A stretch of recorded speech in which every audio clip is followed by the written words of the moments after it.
warahmatullahi wabarakatuh.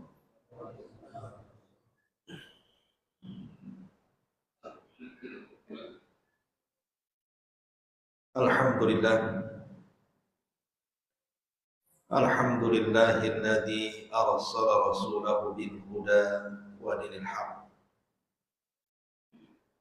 liyudhhirahu 'ala ad-dini kullihi wa kafa billahi shahida wa kafa billahi wakila. Asyhadu an la ilaha illallah wahdahu la syarika lah wa asyhadu anna Muhammadan 'abduhu wa rasuluhu alladzi la nabiyya ba'dah, amma ba'du.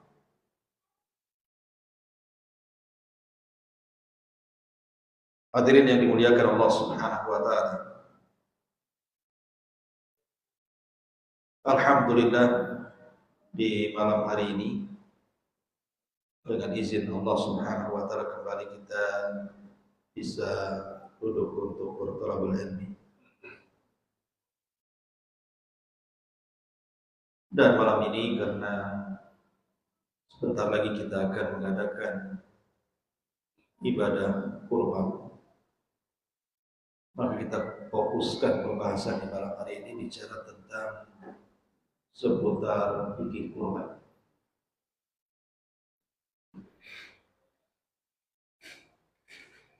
Sering kita bahas tentang sejarah kurban, bahwa kurban ini sudah ada sejak zaman sebelum Islam. Dan yang masyhur kisahnya adalah pertama kisah kurbannya Habil. Saat Allah Subhanahu wa taala perintahkan keduanya, maksudnya Habil dan Qabil untuk berkurban, maka berkurbanlah keduanya. Tetapi Allah hanya menerima satu di antara keduanya. Dan itu digambarkan di dalam Al-Qur'anul Karim. Bagaimana Allah Subhanahu wa taala menceritakan tentang kisah Habil dan Qabil.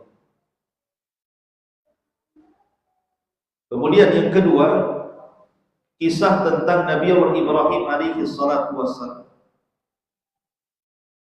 Yang ma'ruf juga kisahnya dikisahkan dalam Al-Quran ketika diuji oleh Allah Subhanahu wa ta'ala untuk menyembelih putranya Ismail. Jadi Ibrahim diuji kecintaan.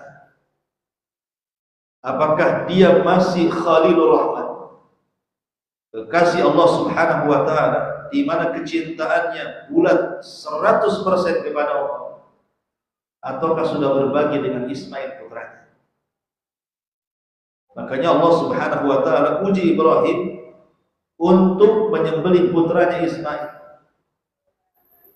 Rupanya Ibrahim memang Khalilur Rahman, kekasih Allah Subhanahu wa ta'ala. Dia melaksanakan perintah Allah Subhanahu wa ta'ala meskipun perintah itu lewat mimpi. Tapi karena mimpinya seorang Nabi wahyu, Ibrahim tahu bahwa mimpinya adalah wahyu, makanya dia pun menyembelih putranya.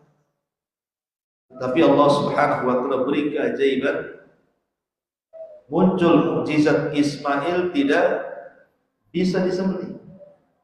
Dan Allah Subhanahu wa ta'ala katakan, wa fadainahu fi dzibhin adzim. Kami tukar Ismail dengan penyembelihan yang sangat besar. Lah begitu juga Nabi sallallahu alaihi wasallam.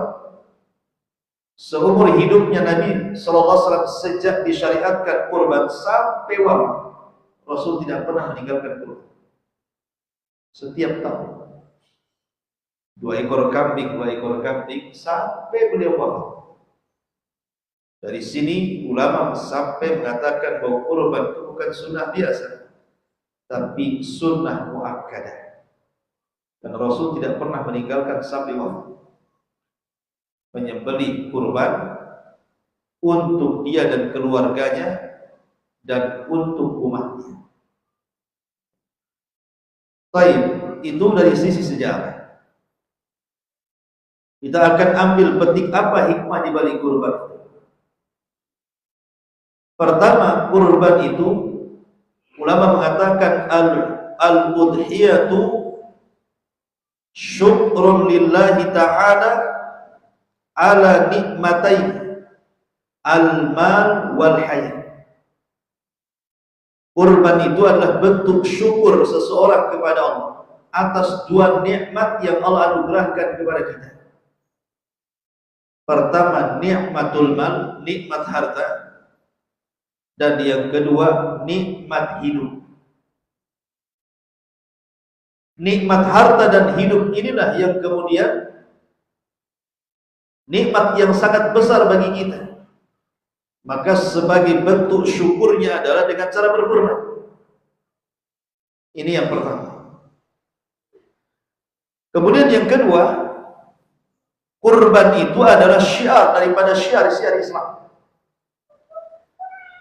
Dan Allah Subhanahu wa taala sudah mensyariatkan kurban ini dalam rangka mendekatkan diri kepada Allah dan dalam rangka bentuk istijabah seorang hamba kepada perintah Allah Subhanahu wa taala.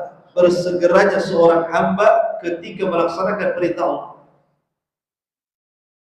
Dan siapapun yang berusaha menampakkan syiar-syiar Allah, maka itu bentuk ketakwaan dia kepada Allah.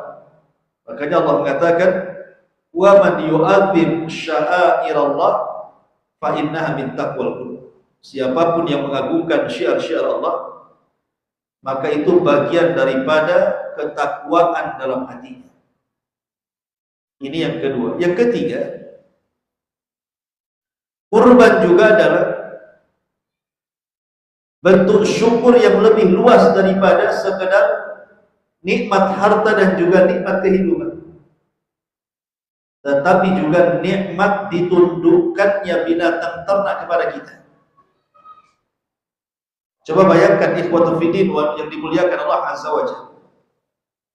Kalau seandainya binatang-binatang itu berani kepada manusia,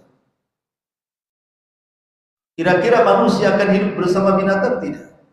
Tidak akan. Kalau seandainya semua binatang berani kepada manusia, tidak ada manusia yang hidup bersama binatang. Pasti manusia akan memagari hidupnya dari binatang.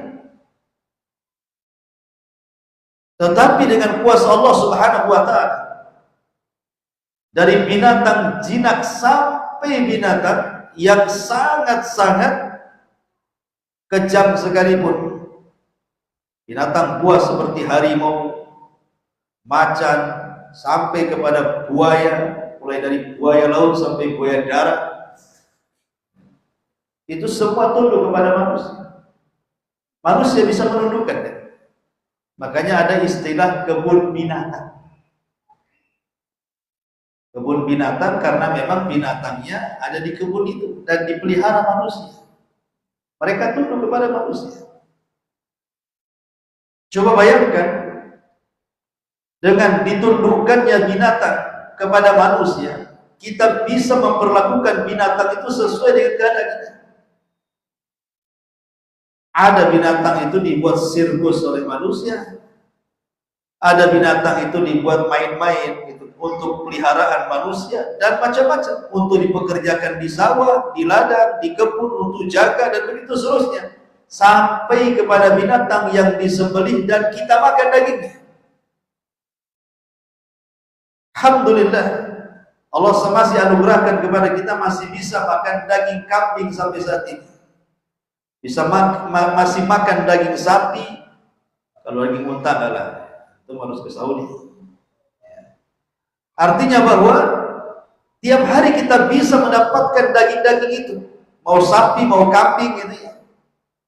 Di mana saja, kapan saja, dalam bentuk apa saja, makanan apa saja kita bisa dapat. Kalau seandainya sapi ataupun kambing tidak ditundukkan kepada manusia, susah antum ingin makan daging kambing. Jangankan lagi kambing berani sama manusia, angsa yang berani sama manusia saja orang takut lari. Tahu angsa? Ya. Apa itu yang lehernya panjang? Banyak. Banyak itu sedikit. Jadi ada itu yang angsa yang putih. Itu kalau ngejar manusia. Sebenarnya kalau disodok nggak sakit. Emang kalau dia nyodok makan paha? Enggak kan? Paling disodok-sodok saja. Tapi kenapa orang takut juga? Hanya orang berani saja yang disodok. Kebanyakan orang lari itu. Kalau bisa ada jalan lain, dia cari jalan lain. Kalau ketemu dia, wah nyodok. Itu satu angsa saja buat geger satu desa. Cuman kalau seluruh angsa, seluruh petok, seluruh bebek, seluruhnya binatang itu berani sama manusia. Kira-kira manusia mau pindah planet kan? Pasti pindah planet. Nggak mau satu planet dengan binatang kan? Tetapi Masya Allah, Allah Subhanahu wa Ta'ala tundukkan semuanya sehingga kita bisa nyembelih ayam kapan saja. Lah, nikmat Allah yang sangat besar berupa ketundukan binatang kepada manusia dan Allah yang menundukkannya kepada kita. Allah hanya minta kepada kita satu. Allah katakan apa? Kadzalika sakharnaha lakum la'allakum tashkurun. Setelah Allah Subhanahu wa Ta'ala menyebutkan soal ibadah korban, maka Allah tutup ayatnya, begitulah kami tundukkan binatang-binatang itu untuk kalian supaya kalian bersyukur, kata Allah. Syukurnya apa? Dengan cara berkurban. Berkurban, nah itulah bentuk syukurnya. Ini yang ketiga. Yang keempat, al-udhiyatu ihya'u li sunnati sayyidina Ibrahim alaihi salatu wassalam. Hina amarahu Allah azza wa jalla bi dhabhil fidah an waladihi Ismail alaihi salatu wassalam fi yaumin nahr. Jadi korban itu diantara hikmahnya adalah dalam rangka menghidupkan sunnah Nabi kita Ibrahim alaihi salatu wassalam. Ketika Allah perintahkan untuk menyembelih putranya Ismail pada hari penyembelihan Yaumun Nahr. Kenapa kita disuruh mengikuti sunnah Ibrahim? Bukankah kita punya Nabi sendiri? Nabi Muhammad SAW. Kita punya Nabi sendiri. Dan Ibrahim itu jenjang jaraknya jauh dengan kita. Dan semua agama mengakui Ibrahim itu Nabi mereka. Seperti Nasrani mengatakan Ibrahim Nabi mereka, Yahudi mengatakan Ibrahim Nabi mereka, orang musyrik Arab mengatakan Ibrahim Nabi mereka. Orang Islam juga sama mengatakan Ibrahim Nabi kita juga. Maka Allah Subhanahu wa Ta'ala firmankan, "Maka Ibrahimu Yahudiyyan wala Nasraniyyan walakin kana hanifan muslimah wa ma kana minal musyrikin." Ibrahim itu bukan Yahudi. Ibrahim itu bukan Nasrani. Ibrahim adalah seorang yang hanif, yang lurus, dan dia orang yang tidak melakukan kesyirikan alias bukan musyrik. Ibrahim itu muslim. Baik, kalau kita tahu bahwa Ibrahim berlepas diri daripada Yahudi, Nasrani ataupun kesyirikan, lalu kenapa kita sebagai kaum muslimin juga harus mengikuti Ibrahim? Apa alasannya? Dan kenapa kita dalam setiap tasyahud itu disunahkan juga untuk atau dianjurkan untuk bersolawat dengan solat Ibrahimiyah kan? Antum kalau solat, dalam solat antum kan disebut-sebut Ibrahim. Allahumma salli ala Muhammad wa ala ali Muhammad kama sallaita ala Ibrahim wa ala ali Ibrahim. Kenapa Nabi Ibrahim itu sampai disebut-sebut dalam setiap salat kita? Ya. Ulama menjawab, ketika dalam peristiwa Isra dan Mi'raj, Nabi SAW ketika naik ke langit itu kan di langit pertama dipertemukan dengan Nabi siapa? Nabi Adam alaihi salatu wassalam. Kemudian naik ke langit kedua dipertemukan dengan Nabi Isa dan juga Yahya. Kemudian ketiga berjumpa dengan Nabi Yusuf. Kemudian keempat berjumpa dengan Nabi Idris. Kemudian kelima berjumpa dengan Nabi Harun. Kemudian keenam berjumpa dengan Nabi Musa. Kemudian ketujuh berjumpa dengan Nabi Ibrahim. Lah dari sekian para nabi yang dijumpai Nabi SAW pada setiap lapisan itu, lapisan lagi, tidak ada yang menitipkan salam untuk umat Rasul kecuali Ibrahim. Semua mengucapkan salam, tetapi hanya untuk Nabi saja. Hanya satu-satunya Ibrahim yang menitipkan salam. Bukan hanya mengucapkan salam kepada Rasul kita Muhammad SAW, tetapi juga dia menitipkan salam kepada kita, kepada umatnya. Satu-satunya Nabi yang menitipkan salam kepada kita. Dalam peristiwa Mi'raj itu hanya Ibrahim. Maka al-jaza min jinsil amal. Balasan itu disesuaikan dengan amalan. Jazaul ihsan ilal ihsan. Balasan kebaikan itu karena kebaikan yang dilakukan. Karena Nabi Ibrahim sudah mengucapkan salam kepada Rasul dan kepada umatnya, maka sebagai balas budi Rasul kepada Ibrahim yang sudah mendoakan umatnya, termasuk kita semuanya, makanya Nabi SAW memerintahkan umatnya untuk bersalawat bukan hanya kepada dirinya, tapi juga kepada Ibrahim alaihi salatu wassalam. Sebagai balasan kita kepada Ibrahim karena sudah mendoakan kita.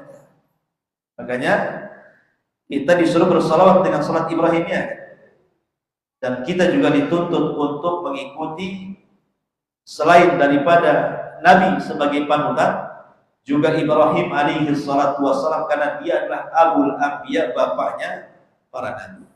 Baik. Kemudian yang kelima, al-udhiyatu dalilun ala at-tasdiq al-mutlaq,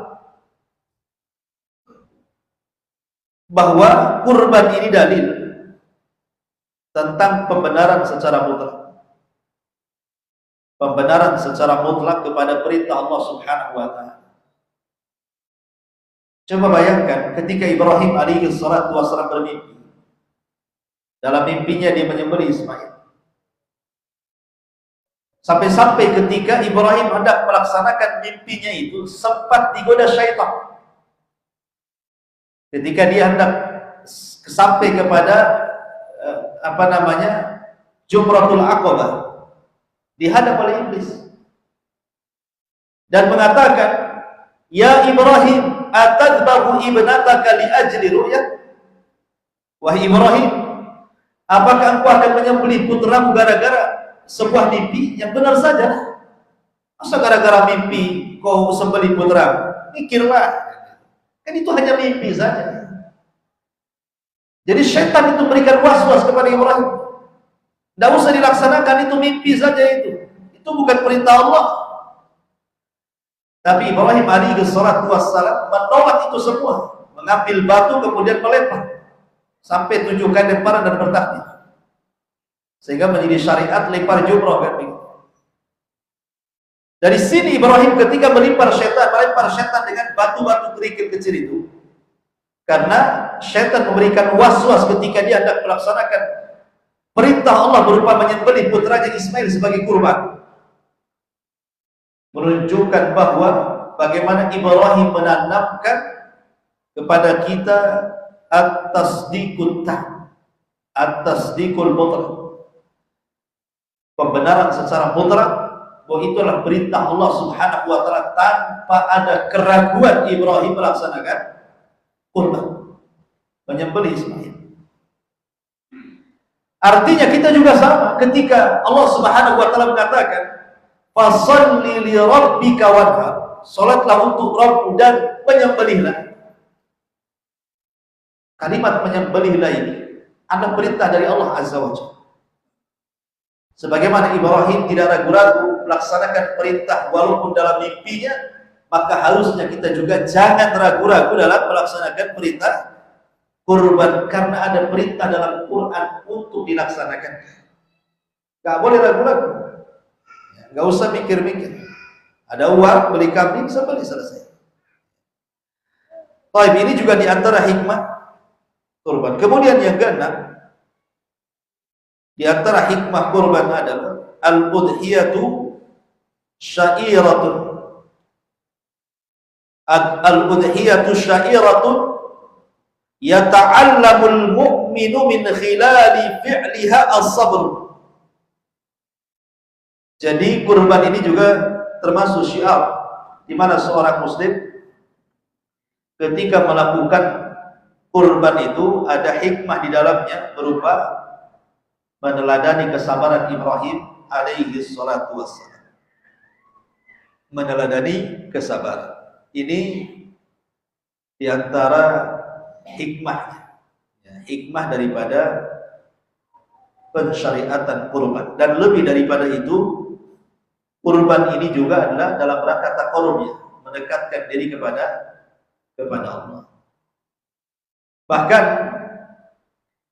kurban ini dijadikan oleh syaitan, oleh iblis sebagai bentuk peribadatan musuh-musuh Allah kepada mereka. Makanya lihat orang-orang yang datang ke dukun.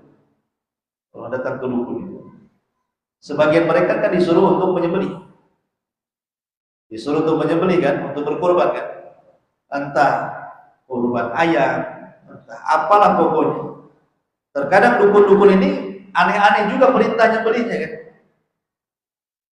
Jadi jenis-jenis binatang tertentu yang terkadang oleh pasiennya tidak bisa dicari.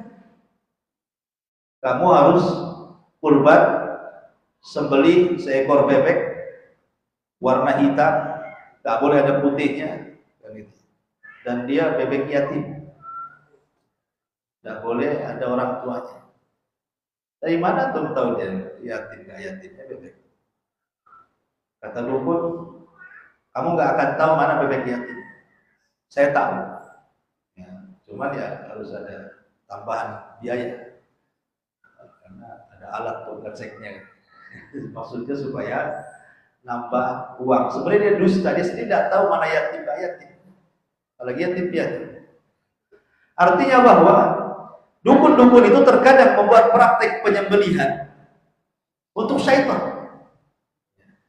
Jadi kalau orang-orang musyrik itu mereka menyembelih untuk syaitan, maka kita berkorban menyembelih untuk Allah Subhanahu wa ta'ala.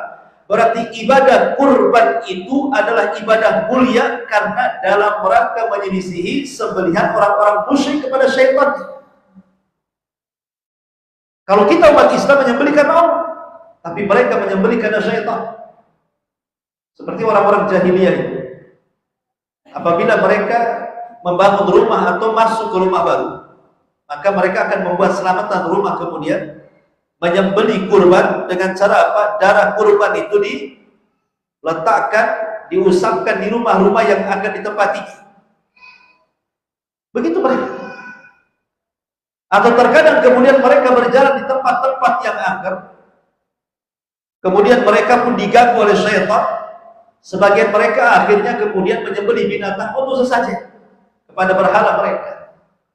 Maka dari sini Nabi SAW mengatakan, "Idza nazala manzilan falyaqul a'udzu bikalimatillahi tammati min syarri ma khalaq." A'udzu bikalimatillahi tammati min syarri ma khalaq. Apabila kau singgah di sebuah tempat yang menakutkan, bacalah a'udzu bikalimatillahi tammati min syarri ma khalaq, lam yadhurruka syai'un hatta yartahil min. Kalian tidak akan memudaratkan apapun sampai kau pindah dari situ. Artinya bahwa orang-orang yang melakukan kesyirikan itu mereka berkorban, tapi itu setan. Dan ibadah kurban itu dijadikan target oleh setan agar manusia melakukannya. Karena apa? Karena kurban itu ibadah yang sangat mulia yang tidak boleh diberikan kecuali kepada Allah Azza wa Jalla. Man dzabaha li ghairillahi faqad asyrak. Siapa yang menyembelih bukan karena Allah, maka dia telah menyekutukan Allah. Karena saking mulianya ibadah kurban sampai Allah menyebut satu nafas dengan salat, fasholli li rabbika wanhar. Makanya iblis berusaha untuk menyimpangkan ibadah yang mulia kurban itu. Dengan cara apa?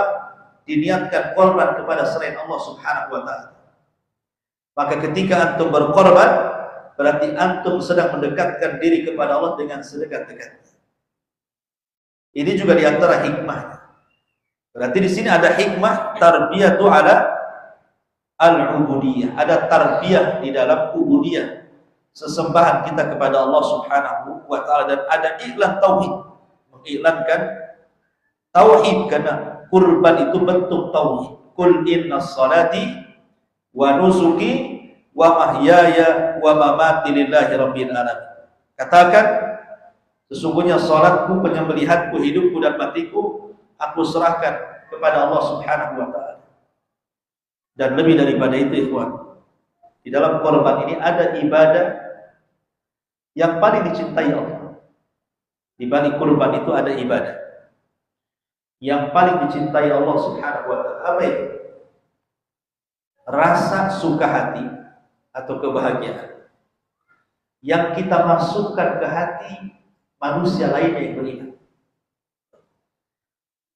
Nabi SAW pernah ditanya tentang amalan yang paling dicintai Allah Subhanahu wa taala. Maka Nabi SAW menjawab, sururun tudkhiluhu ala qalbil muslim. Jadi amalan yang paling dicintai Allah itu adalah surur, kebahagiaan yang Anda masukkan kepada hati seorang muslim. Lah di balik kurban itu ada ibadah yang luar biasa ini, memasukkan kebahagiaan kepada orang lain. Kenapa? Karena dalam ibadah kurban itu kita bisa memberikan kepada fuqara, kepada masakin, kepada orang-orang yatim, kepada orang-orang yang sangat berhajat kepada daging. Boleh jadi sebagian saudara kita ini 1 tahun tidak pernah makan daging, atau mungkin makan daging itu kalau diundang ke walimah saja. Kalau nggak ada undangan walimah akikah ataupun walimah kawin, dia nggak akan makan daging. Sehingga mereka menanti-nanti Idul Adha. Jadi ada sebagian orang itu yang tidak pernah ataupun mungkin jarang kena daging. Mereka hanya menanti-nanti kapan Idul Adha, kapan Idul Adha. Ketika sudah sampai Idul Adha, ngantrilah mereka. Bahkan sebagian tempat itu harus bawa empol kadang-kadang. Harapannya itu pulanglah bawa daging paha, rupanya jeroan sama tulang pula dia dapat. Oke lah, masih bahagia daripada tidak. Ya, daripada tidak. Rupanya daging pahanya sudah diambil panitia. Panitia yang ngambil tuh. Jadi orang miskin yang bawa kupon, yang ngantri berjam-jam itu kasihan sekali. Kadang-kadang dapat usus, belum dibersihkan juga ususnya. Masyaallah muslimin yang dimuliakan Allah Azza wa Jalla. Intinya bahwa di balik kurban itu ada ibadah luar biasa yang disebut dengan jabrul qulub. Jabrul qulub itu artinya menutup, menempel kesedihan hati orang. Yang 1 tahun mereka menunggu daging, tahu-tahu di hari Idul Adha mereka dapat daging. Apa nggak senang tuh orang-orang? Nggak pernah mereka nyate malam-malam itu, karena mikir daging mahal kan itu. Malam Idul Adha mereka nyate semua. Kepul di mana-mana asal. Ya. Dan itu bentuk apa? Bentuk tausiatul fuqara wal masakin. Di antara hikmahnya adalah menebar kasih sayang di tengah-tengah fuqara dan juga masakin. Bahkan lebih daripada itu, di balik korban juga kita bisa menghiasi Islam. Dengan korban itu kita bisa menghiasi Islam dengan cara apa? Kita berikan hadiah kepada orang-orang di luar daripada Islam. Karena menghadiahkan daging korban kepada orang kafir tidak ada masalah. Menghadiahkan daging korban kepada orang kafir tidak ada masalah. Umpamanya ada tetangga orang kafir, ya, antum mau kasih, nggak apa-apa, kasih saja. Kecuali kalau dia memerangi Islam, lain. Ya, kalau kafir harbi tidak boleh memerangi Islam. Memerangi Islam dapat jatah. Kalau mereka tidak memerangi Islam, mereka biasa-biasa tetangga kita. Maka kita kasih saja, supaya walaupun mereka tidak tertarik dengan agama kita, minimal tidak mencela agama kita. Oh enak nih punya tetangga ini, ya. Boleh jadilah awalnya mereka mungkin lakum dinukum waliyadin lah dalam pikiran mereka. Tapi dengan kita datang mendekati ngasih tiap tahun tahzak, sedekah ataupun lagi kurban dalam bentuk hadiah ke mereka, lama-lama kan mereka pun akan senang dengan kita. Oh, orang Islam itu baik sebenarnya, kan gitu. Kemudian dia melihat ke agama dirinya sendiri, ternyata tidak didapati berapa banyak gara-gara kebaikan agama kita kepada orang itu, dia pun meninggalkan agamanya dan masuk agama Islam. Sebagaimana juga banyak orang-orang Nasrani yang berusaha kemudian membantu orang-orang fakir muslim yang tidak dapat perhatian dari orang Islam, akhirnya dia masuk ke agama Nasrani karena memandang tidak ada orang Islam membantunya. Kan begitu? Ya. Makanya kuat-kuatanlah kita ini membantu berdakwah tidak bisa dengan lisan, dengan hati. Enggak masalah berdakwah dengan hati. Ya. Seperti yang sudah saya jelaskan dulu, ada kisah saya punya kawan di Thailand itu yang masuk ke hutan-hutan, kemudian berdakwah ke pedalaman. Rupanya bukan ratusan orang, ribuan orang masuk Islam gara-gara ustadz ini. Dia bukan lulusan luar, dia lulusan Patani saja, lulusan lokal di sini. Waktu saya di Singapura, saya tanya, kok bisa mengislamkan sampai ribuan orang pedalaman? Gimana kuncinya? Bisakah saya belajar? Dia bilang, gampang Ustaz, katanya. Saya hanya bagi-bagikan kartu nama saja. Dia bilang, mana ada kasih kartu nama orang masuk Islam, katanya. Masa setiap ketemu orang kasih kartu nama, setiap ketemu kartu nama. Jadi kartu nama itu yang memasukkan orang ke Islam. Iya, itulah kartu nama itu yang menjadikan orang dapat hidayah. Ada nggak percaya? Rupanya yang memasukkan dia ke Islam bukan kartu nama, tapi kartu nama yang diselipkan di kresek yang isinya beras, minyak, Indomie, yang dikirim setiap bulan. Jadi dia bungkusin ratusan kresek gitu. Kemudian nanti bulan ini ke pedalaman yang sebelah sini, ke pedalaman sebelah situ, sambil setiap kresek itu dikasih kartu nama, isinya suruh syahadat. Subhanallah, dalam waktu yang sesingkat-singkatnya beberapa tahun, bukan hanya ratusan ribuan masih gara-gara kartu nama yang diselipkan di sembako. Berarti gara-gara sembako, bukan kartu nama. Kalau kartu nama buat apa orang masih? Gara-gara sembako. Itulah ya. Mungkin bahasa dulu kalau ada orang cerita dulu itu sampai ada orang Nasrani, orang Islam masuk Nasrani gara-gara Subungku Supermi, kan dulu kan banyak cerita kayak gitu. Gara-gara Subungku Supermi orang bisa murtad gitu. Itu orang awam, kalau ustadznya pabriknya lah ya. Kasih pabrik Supermi baru murtad ustadznya. Kalau orang awam satu bungkus Supermi cukup. Itu orang dulu. Ya, di masa dulu orang yang kelaparan gitu. Di masa sekarang alhamdulillah ekonomi merata kan itu. Gak ada cerita lah orang masuk Islam gara-gara Supermi itu sekarang. Baik, masyarakat muslimin yang dimuliakan Allah Subhanahu wa taala. Kemudian juga ini di antara hikmah yang terkandung di balik kurban. Kemudian juga sekarang keutamaannya, memang tidak ada hadis yang sahih seputar keutamaan kurban. Tidak ada hadis yang sahih. Tapi ada beberapa hadis yang mungkin derajatnya tidak sampai lemah sekali. Seperti hadis tentang keutamaan Yaumun Nahri. Tidak ada amalan yang lebih afdal yang dilakukan seorang hamba pada Yaumun Nahri. Yaumun Nahri itu Idul Adha tanggal 10 Zulhijjah. Min iraqati dam, kecuali orang yang mengalirkan darah. Maksudnya orang yang berkurban. Meskipun tidak ada riwayat yang sahih yang menjelaskan tentang keutamaan kurban, cukuplah kurban itu merupakan perintah Allah dalam Al-Quran dan juga perbuatan Nabi SAW, itu sudah keutamaan sendiri. Karena tidak mungkin Allah memerintahkan sebuah perintah kalau perintah itu tidak memiliki keagungan di hadapan Allah Azza wa Jalla. Dan kurban itu memiliki keagungan yang luar biasa. Baik. Kita akan masuk sedikit pada pembahasan fikih. Apa itu kurban? Ulama mengatakan kurban itu adalah ma yuzbah min bahimatil an'ami ayyama idil adha wa ayyamat tasyrikin taqarruban lillahi azza wa jalla. Hewan yang disembelih dari hewan-hewan jenis binatang ternak pada hari-hari Idul Adha dan juga hari-hari tasyrik, karena dalam rangka mendekatkan diri kepada Allah Subhanahu wa taala. Itulah definisi kurban. Ya, jadi binatang yang disembelih dari jenis bahimatul an'am. Ingat, bahimatul an'am itu maksudnya binatang ternak. Binatang ternak itu ada 3.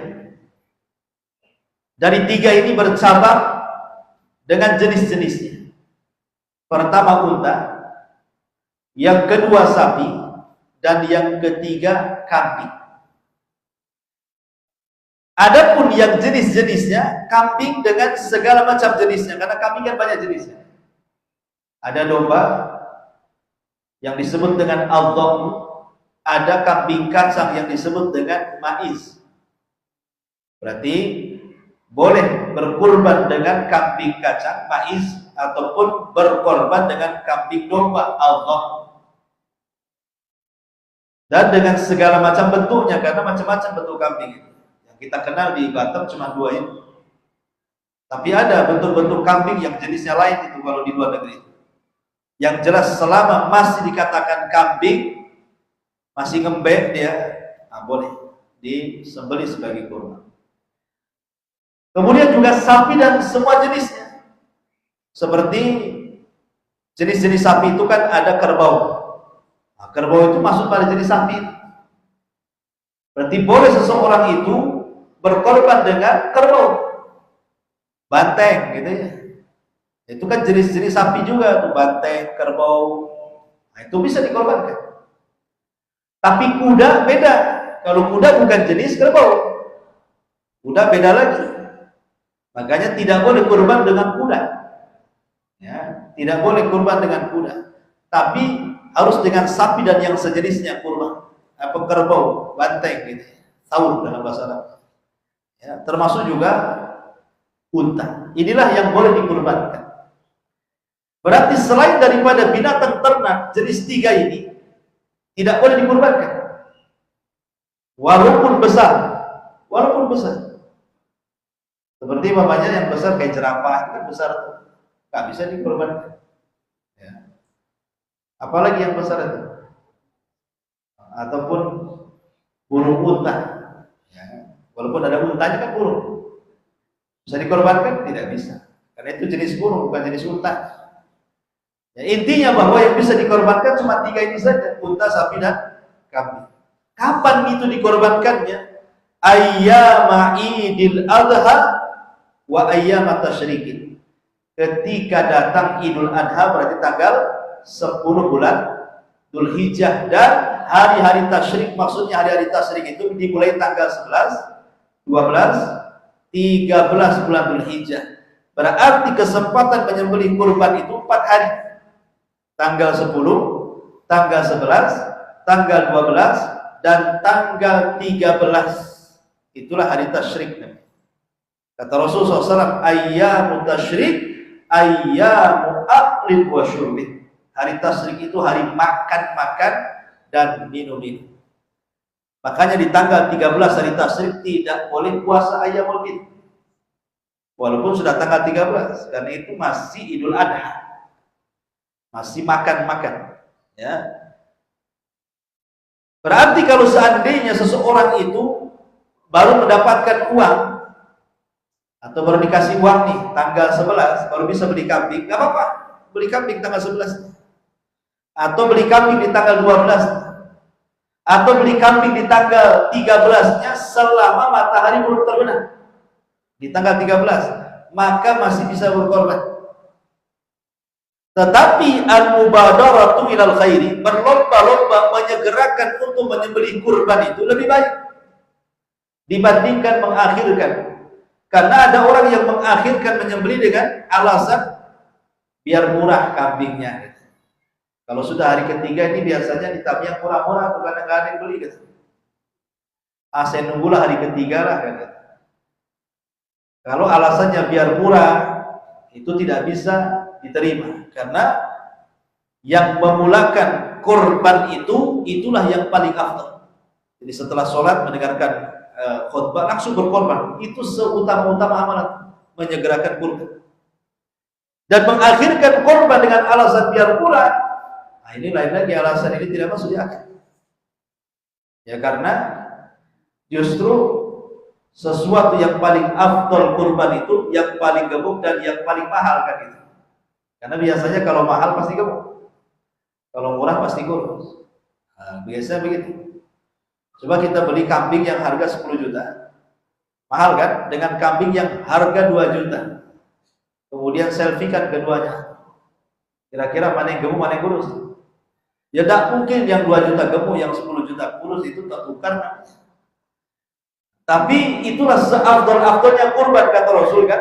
Rasul itu kalau menyembelih, disebutkan dalam riwayat Anas bin Malik, Abdullah ibn Umar dan yang lainnya, beliau itu kabsyaini, menyembelih kabsyaini saminaini aqranaini, 2 kambing kibas yang sangat gemuk dan dua-duanya bertanduk. Artinya yang jantan, yang gemuk, dan yang sehat. Itulah seafdal-afdalnya kurban, karena kurban memang untuk Allah Azza wa Jalla.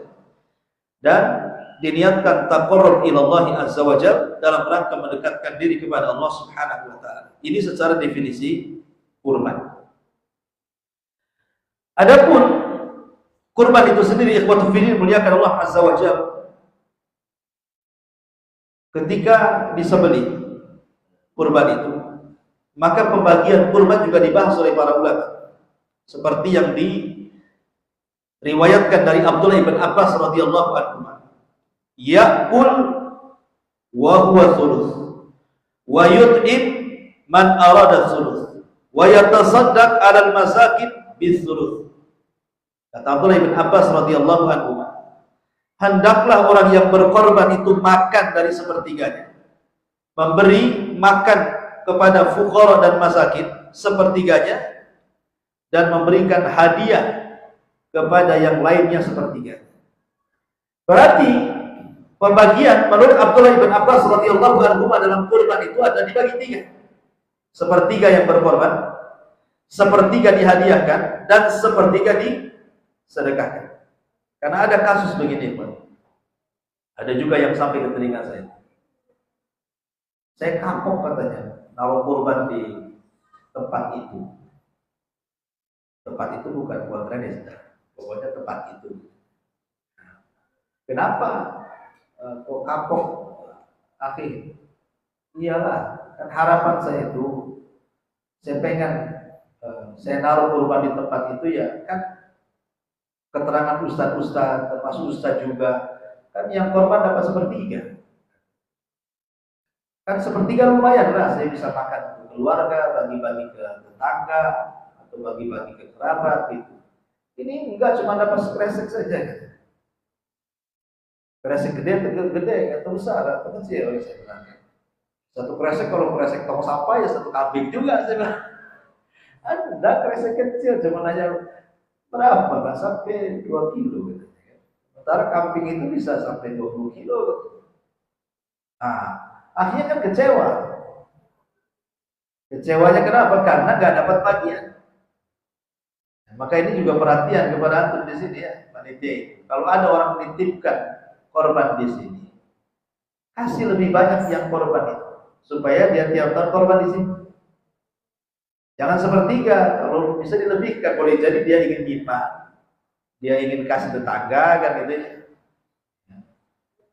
Jangan antum punya alasan lah, kami udah capek nyembelihkan hewan dia, kuliti, potong-potong, masa sepertiga lebih dikasih dia. Nah, kalau gitu sebelilah sendiri dia kan. Antum ini tak tahu diri namanya kan. Antum kerja ngapain di situ? Mau dapat upah atau dapat pahala? Berarti antum mau cari upah lah di situ. Ya patutlah kepala hilang, sama kulitnya hilang, semua hilang, karena tujuan cari upah kan itu ya. Kalau cari pahala ya alhamdulillah. Yang penting kan kewajiban antum sudah nolong saudara antum, menyembelihkan, menguliti, memotong, selesai kan. tinggal dapat pahala, selesai. Tapi kalau antum ngomong begitu sama korban, ya nggak begitu, karena dia berhak untuk mengambil, dia berkorban, dia berhak untuk dapat. Bahkan ada sebagian para ulama bukan hanya sepertiga, separuh dia dapat. Ada sebagian ulama mengatakan separuhnya malah. Jadi separuh untuk yang berkorban, separuh disedekahkan. Bahkan seandainya disedekahkan semuanya pun boleh, atau seandainya semua diambil dia pun boleh. Jadi saya punya kambing, datang ke potret, tolong sembelihkan kambing saya. Nih saya kasih upah 500. Tolong sembelihkan sapi saya, potong-potong, kulit semuanya bawa balik ke rumah saya. Saya kasih 500. Boleh? Boleh. Antum mau apa? Ini kan sapi saya, Anda udah kasih untuk upah, untuk potong ini itu. Semua datang ke balikan ke rumah saya. Boleh, boleh dalam Islam, tidak ada masalah. Karena dia ingin bagi sendiri. Karena antum sudah dapat upah dari yang 500 itu kan. Cuman antum pasti suudon, tega banget gitu. Masalah kasih, udah sekian tak dapat kan. Akhir. Itu macam-macam tuh. Padahal secara hukum kan boleh-boleh saja. Siapa yang melarang? Dia mau bagi sendiri. Baik, saya subhanaka bihamdika asyhadu an la ilaha illa anta astaghfiruka wa atubu ilaik. Assalamualaikum warahmatullahi wabarakatuh.